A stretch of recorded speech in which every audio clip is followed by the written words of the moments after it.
Isinagawa ang isang benchmarking activity ukol sa Black Soldier Fly BSF technology sa tanggapan ng City Agriculture sa Angeles City, Pampanga sa pangunguna ng Department of Science and Technology Provincial Science and Technology Office o DOST-PSTO Nueva Ecija na kinatawan ni Ralph Louis C. Binene, Science Research Specialist 2. Katuwang sa aktibidad ang mga kinatawan mula sa LGU Talavera Nueva Ecija at Gracia Plena Federation of Farmers Association o GPFA. Layunin ng pagsasanay ang mas malalim na pag-unawa sa potensyal ng BSF larvae bilang alternatibong solusyon sa problema ng organikong basura at bilang mataas na kalidad na pagkain para sa hayop at compost na mayaman sa nutrisyon. Ang teknolohiyang ito ay kinikilala bilang makabago at makakalikasang inobasyon na sumusuporta sa sustainable agriculture, efficient waste management at circular economy practices. Bahagi ito ng Community Empowerment Through Science and Technology o CEST program ng DOST kung saan inaasahang matatanggap ng LGU Talavera at GPFA ang kanilang mga BSF starter kits upang makapagtayo ng sariling pasilidad para sa BSF production. Kalakip ng proyekto ang free-range chicken production at gulayan sa bakuran na magbibigay daan sa isang komprehensibo at napapanatiling sistemang pang-agrikultura. Nagpahayag din ng pasasalamat ang DOST-PSTO Nueva Ecija sa City Agriculture's Office ng Angeles City sa kanilang suporta at pakikiisa sa nasabing gawain. Ang proyektong ito ay patunay na patuloy ang advokasya ng DOST sa pagpapalaganap ng makakalikasang solusyon at pagpapaunlad ng mga komunidad sa pamagitan ng agham, teknolohiya at inobasyon.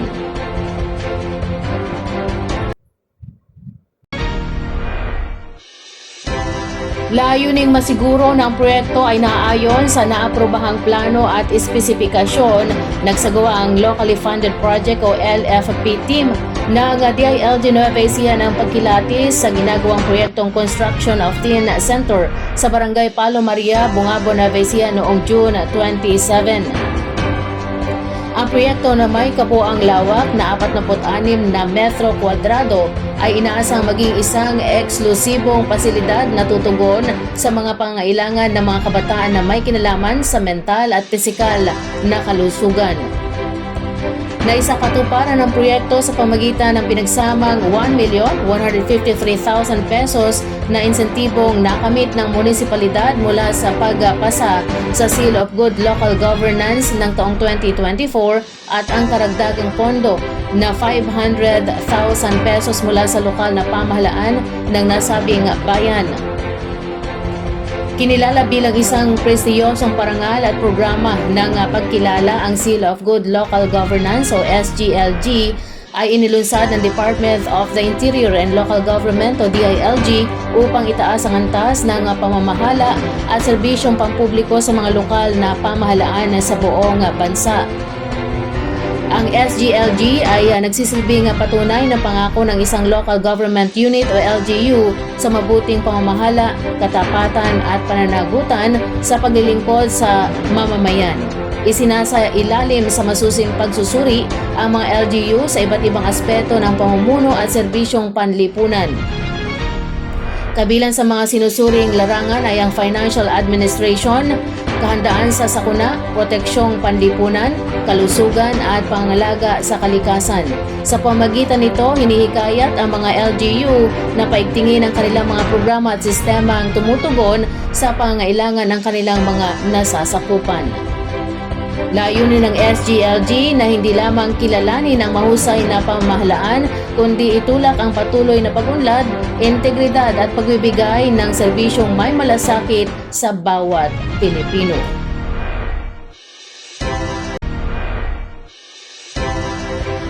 Tumanggap ang may 12 kwalipikadong residente ng bayan ng Zaragoza, Nueva Ecija ng mga titulo sa kanilang mga tirahan sa ilalim ng handog titulo program ng Department of Environment and Natural Resources o DENR.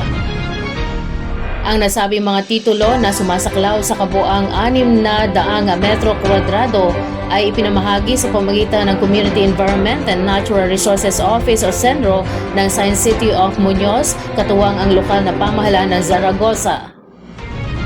Ayon kay DNR Regional Executive Director Ralph Pablo, ang pagbibigay ng mga titulo ay hindi lamang bahagi ng pagpapalakas ng Land Administration Program ng ahensya, kundi mahalaga rin ito sa pagbibigay ng kapangyarihan sa mga komunidad, pagbibigay ng seguridad sa paninirahan at pagsusulong ng likas kayang paggamit ng mga likas na yaman.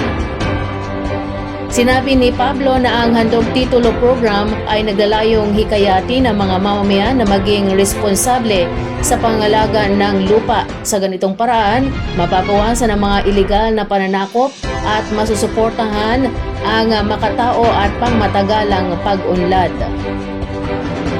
Dumalo rin sa seremonya ng pamamahagi sina Senro Muñoz Head Merlito Villar, Zaragoza Vice Mayor Edwin Buendia at Municipal Assessor Warley Gregorio na personal na nag-abot ng mga titulo sa mga benepisyaryo.